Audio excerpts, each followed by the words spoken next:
అందరికీ నమస్కారం. మీ అందరికీ ఆల్రెడీ తెలుసు. పులివెందుల నియోజకవర్గంలో జెడ్పీటీసీ ఎన్నికలు నడుస్తున్నాయని. నడుస్తుంటే గత ఒక 2, 3 రోజుల నుండి నేను వివిధ ప్రెస్ మీట్‌లు చూడడం జరిగింది. కొంతమంది అంటే మాజీ ఎమ్మెల్యేలు కానీ, మాజీ ఎమ్మెల్సీలు కానీ వాళ్ళొచ్చి మాట్లాడుతున్నారు. అంటే ఇక్కడ పులివెందుల్లో ఎక్కడే గాని రాజ్యాంగ విలువలతో కూడిన వ్యవస్థలు గాని, ప్రజాస్వామ్యం గాని ఎక్కడ నడవడం లేదు. ఇక్కడ పోలీస్ వ్యవస్థ, పోలీస్ రాజ్యాంగం, నియంత పాలన అట్లనే రెడ్ బుక్ రాజ్యాంగం నడుస్తుంది అని వివిధ నాయకులు గాని, ఆ కార్యకర్తలు గాని వాళ్ళకు మాట్లాడడం జరిగింది. కానీ నాకు వాళ్ళు మాట్లాడినప్పుడల్లా నాయకుడు గాని, ఏ కార్యకర్తను గాని మాట్లాడితే నేను చాలా అప్రిషియేట్ చేస్తాను. ఎందుకంటే మనకు రాజ్యాంగము ఆర్టికల్ 19లో ఇచ్చింది. అది వాక్ స్వేచ్ఛ. కానీ వీళ్ళు మాట్లాడుతుంటే మాత్రం నాకెలా అనిపిస్తుందంటే దయ్యాలు వేదాలు వర్ణిస్తే ఎలా ఉంటాయి? అలా వర్ణిస్తన్నట్టుంది. అంటే నాకు కొన్నిసార్లు వీళ్ళు మాట్లాడేది అంటే వీళ్ళు చేసిన పాలన గురించి మాట్లాడుతున్నారా? లేకపోతే మేము ఎన్ని తప్పులు చేసినాం అందుకే ప్రజలకు ఈరోజు తెలియాలని మాట్లాడుతున్నారో అనైతే నాకు అర్థం కావడం లేదు. మీరు 2019 నుండి 2024 వరకు ఎంత అరాచక పాలన, ఎంత నియంత పాలన చేశారో ఒకసారి ప్రజలు ఆలోచిస్తున్నారు. ప్రజలు చూశారు కూడా.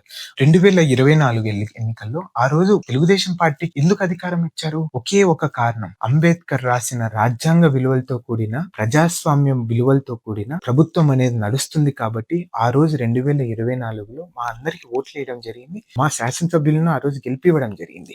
అట్లనే మీరందరూ చెప్తున్నారు ఎప్పుడు నుండో పులివెందుల నియోజకవర్గం అంటే నేను బయట కూడా ఎక్కడన్నా పులివెందుల అంటే అసలు మామూలుగా వైఎస్ ఫ్యామిలీది కదా, అసలు వైఎస్ ఫ్యామిలీ కబంధ హస్తాల చేతులతో నలిగిపోయిన పులివెందుల ప్రజలు కదా మీరంతా, వాళ్ళకి కాకోకుండా మీకెలా అవకాశం ఇస్తారు అనుకుని వివిధ రకాలమైన సందర్భాల్లో ఎందుకంటే నేను కూడా ఒక పులివెందుల వాసిని కాబట్టి నేను బయట తిరిగినప్పుడల్లా ప్రతి వ్యక్తి అదే అడుగుతారు.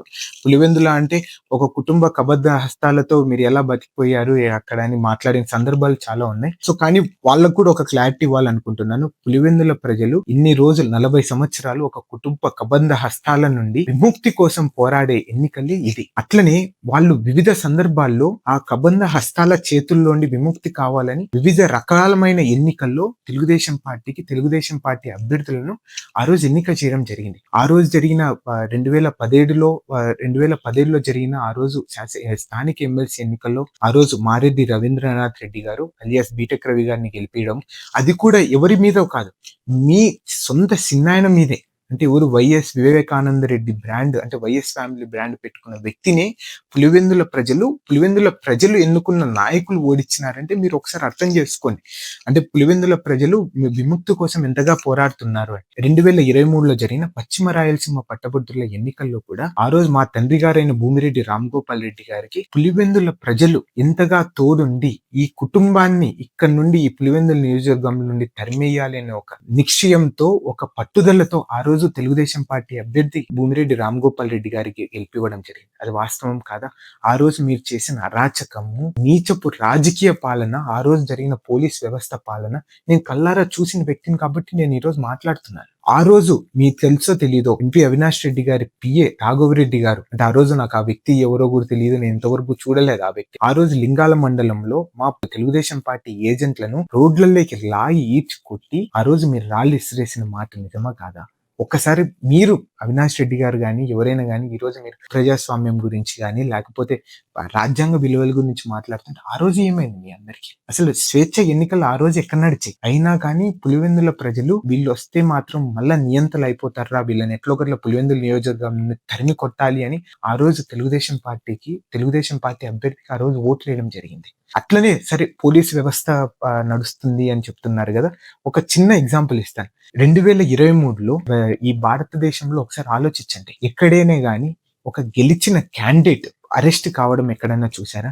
సుమారు 7,500 ఓట్లతో గెలిచిన అభ్యర్థి మీరు ఆ రోజు డిక్లరేషన్ ఇవ్వకుండా ఆపించి అరెస్ట్ చేసి పోలీస్ స్టేషన్ అతి నీచంగా లారీలలో ఎట్లా వేస్తారో అట్లా వేయడం నిజమా కాదా? ఒక ఎమ్మెల్సీగా గెలిచిన వ్యక్తిని.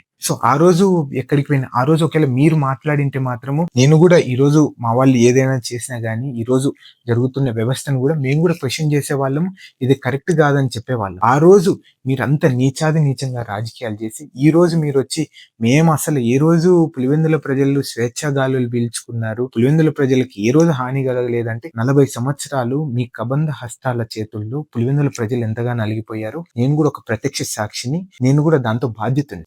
అది మీరు మీరైతే మర్చిపోకండి. ఎందుకంటే నాకు అన్ని అర్హతలున్నాయి. సో, మీ గురించి మాట్లాడడానికి. మీ వల్ల ఎంత ఇబ్బంది పడ్డారో కుటుంబాలు అనేది నాకు బాగా తెలుసు. ఆ రోజు ఇదంతా కాదు. ఎక్కడైనా కానీ రాత్రి పూట పోలీసులకు ఒక అభ్యర్థి ఇంటికాడికి పోవడం ఏం పనుంటది? ఆ రోజు ఎన్నికల ముందు రోజు ఎందుకు మా ఏజెంట్లందరూ మా ఇంటికాడుంటే, ఎందుకు మీరు పోలీసులను పంపించి, ఆ రోజు వాళ్ళందరిని బయటికి మీరు మీ ఇళ్ళ కాడికి మీరు పోండని మీకేమవసరం? ఏజెంట్లు మా ఇళ్లలో కూర్చుంటేనే మీ ఏజెంట్లని ఏమన్నా మా ఇంట్లలో కూర్చోబెట్టుకున్నామా? అట్లా కాదు కదా! ఆ రోజు మీరెందుకు అట్లా చేసినారు? అసలు గెలిచిన వ్యక్తిని పులివెందుల నియోజకవర్గంలో అడుగు పెట్టనీకోకుండా ప్రతి చోట అడ్డుకునేది మీరు కాదా? ఆ రోజు పోలీస్ వ్యవస్థ గాని, పోలీస్ రాజ్యాంగం గాని, పోలీస్ వ్యవస్థే కదా ఆ రోజు నడిచిండేది. సో, అలానే ఒకటి మాత్రం పులివెందుల ప్రజలకు మాత్రము ఒకటి విజ్ఞప్తి చేస్తున్నాను. ఎన్నో సార్లు ఎన్నో అవకాశాలు తెలుగుదేశం పార్టీకి ఆ రోజు జరిగిన స్థానిక సంస్థల ఎన్నికల్లో గాని, ఈ రోజు మొన్న జరిగిన పట్టభద్రుల ఎన్నికల్లో గాని, ఒక కుటుంబ కబంధ హస్తాల నుండి విముక్తి కోసం మీరు తప్పకుండా పోరాడారు. ఆ రోజు తెలుగుదేశం పార్టీకి కానీ, తెలుగుదేశం పార్టీ అభ్యర్థులను గాని గెలిపివ్వడం జరిగింది. తప్పకుండా ఇదొక్కసారి వచ్చే జెడ్పీటీసీ ఎన్నికల్లో తెలుగుదేశం పార్టీకి అట్లనే రాజ్యాంగబద్ధమైన విలువలతో కూడిన ప్రజాస్వామ్యంలో గెలిచే ఈ ఎన్నికలు కంటెస్ట్ చేసే ఈ ఎన్నికల్లో మారెడ్డి లతా గారిని కూడా ఒకసారి మీరు చూసి అలానే నిన్న ఎంపీ అవినాష్ రెడ్డి గారు మాట్లాడుతూ ఏదో బ్యానర్లు చించిన వ్యక్తుల మీద హత్యాయత్నం కేసు బనాయించడం జరిగింది కూటమి ప్రభుత్వం అని మాట్లాడడం జరిగింది. కానీ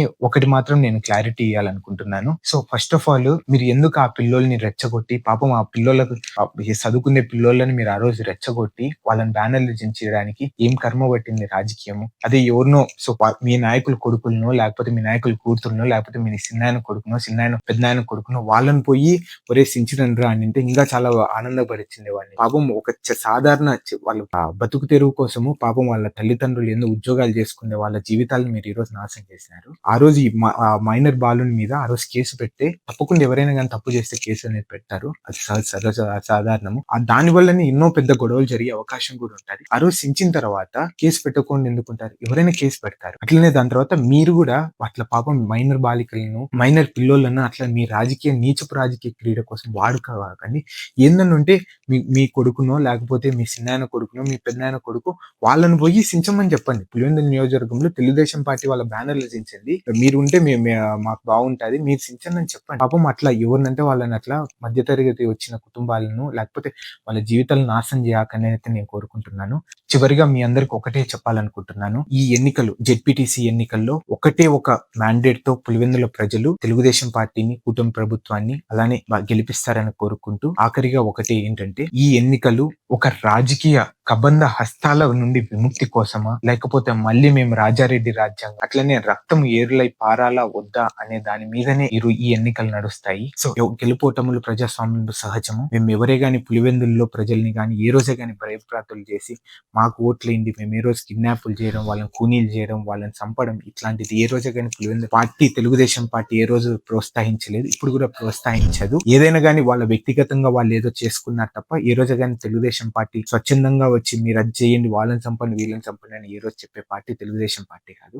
తప్పకుండా అభివృద్ధి కోసము అలానే పులివెందుల ప్రజల స్వేచ్ఛ వాయులు పీల్చుకోవాలంటే వచ్చే జెడ్పీటీసీ ఎన్నికల్లో ఒకసారి తెలుగుదేశం పార్టీకి అత్యధిక మెజార్టీతో గెలిపించాలని కోరుకుంటూ మీ సాయి శ్రీనివాస్ రెడ్డి.